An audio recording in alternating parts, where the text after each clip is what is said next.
Halo semuanya, welcome back to my channel Yunero Project. Beberapa waktu lalu, Suzuki telah resmi merilis Suzuki Gixxer SF 250 terbarunya di event Gias 2021 yang diadakan di ICE BSD Tangerang City. Akan tetapi, setelah perilisan motor terbaru dari Suzuki tersebut, ada kabar duka lain tentang salah satu motornya juga. Sepeda motor tersebut adalah sepeda motor bebek dari Suzuki, yaitu Suzuki Smash yang telah disuntik mati. Wah, kenapa ya Suzuki Smash disuntik mati? Skuy, kita bahas bareng-bareng. Apa sih alasan dari pihak Suzuki?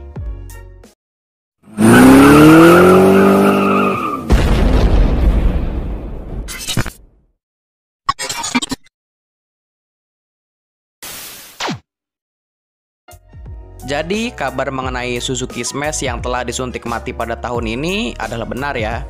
Karena Suzuki Indonesia tidak melihat peluang untuk melanjutkan produksi dan penjualan Smash di tanah air, sebab pasar motor bebek terus menciut.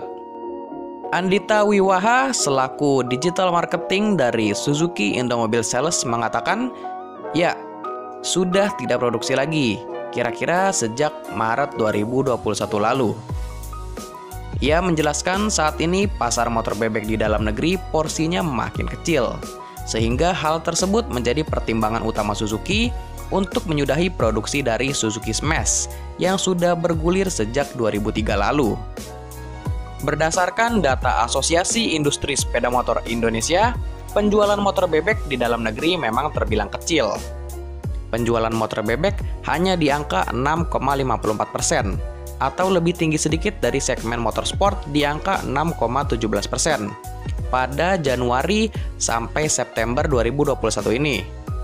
Sementara segmen paling tinggi adalah skutik dengan perolehan 87,29%. Jadi itulah sebabnya, karena market di segmen motor bebek semakin kecil. Andita Wiwaha menambahkan, stok motor yang dijulukin si gesit irit ini sudah sangat sedikit. Paling tidak hanya tersisa di sejumlah jaringan dealer Suzuki Indonesia. Di situs resmi Suzuki Indonesia juga terpantau masih menjajakan Smash yang dijual 16.850.000. Sedangkan untuk yang tipe RFI dibanderol 16.100.000. Kedua harga tersebut sudah termasuk harga on the road Jakarta. Kendati soal produksinya sudah berhenti, teman-teman nggak perlu khawatir soal servis. Sebab ketersediaan suku cadangnya saat ini dikatakan cukup untuk 10 tahun ke depan. Andita Wiwaha mengatakan lagi untuk suku cadang sampai minimal 10 tahun ke depan masih aman, seperti halnya tipe-tipe lain yang didiscontinue. Dan pihak Suzuki sejauh ini belum memikirkan produk bebek lainnya sebagai pengganti Suzuki Smash di Indonesia. Sementara itu, Suzuki Smash merupakan motor bebek yang cukup populer di Indonesia pada awal tahun 2000-an. Hadir dengan desain agresif, kala itu Suzuki Smash jadi motor bebek yang menantang dominasi Honda Supra X. Motor bebek itu ditenagai mesin 113 cc, 4 tak, SOHC, 2 katup dengan pendingin udara. Mesin 113 cc tersebut mampu menyemburkan tenaga maksimal sampai 9,3 PS pada putaran mesin 8000 rpm. Dan torsi puncaknya bisa mencapai 9,1 Nm pada putaran mesin 6000 rpm. Mesin tersebut sudah dibekali dengan sistem bahan bakar full injeksi. Suzuki Smash ditopang oleh suspensi depan teleskopik pegas ulir bantalan oli dan suspensi belakang dengan lengan ayun pegas ulir bantalan oli. Untuk sistem pengeremannya sudah pakai rem cakram di bagian ban depan, dan untuk bagian belakang masih menggunakan rem tromol. Wah, ini sih bisa jadi harganya malah naik ntar ya kalau udah habis, soalnya udah jadi motor antik, motor langka. Menurut teman-teman gimana? Teman-teman tertarik gak nih untuk meminangnya? Sebelum kehabisan kan barangnya? Silahkan tulis jawabannya di kolom komentar ya. Oke deh, gue rasa cukup sampai di sini dulu informasi yang bisa gue sampaikan.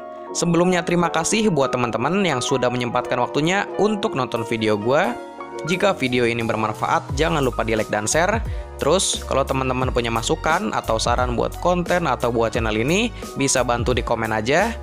Dan yang terakhir, jangan lupa di subscribe dan nyalakan loncengnya, supaya teman-teman mendapatkan notifikasi terupdate kalau gua ada upload video terbaru.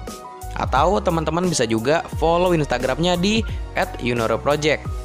Karena sebelum gua upload ke YouTube, pasti akan gue informasikan atau gue posting dulu di Instagramnya. Jadi di Instagramnya nanti bakalan lebih up to date. Oke deh, gua rasa itu aja dulu ya. Sampai berjumpa di video seputar roda 2 dan apparel riding berikutnya. Thank you semuanya.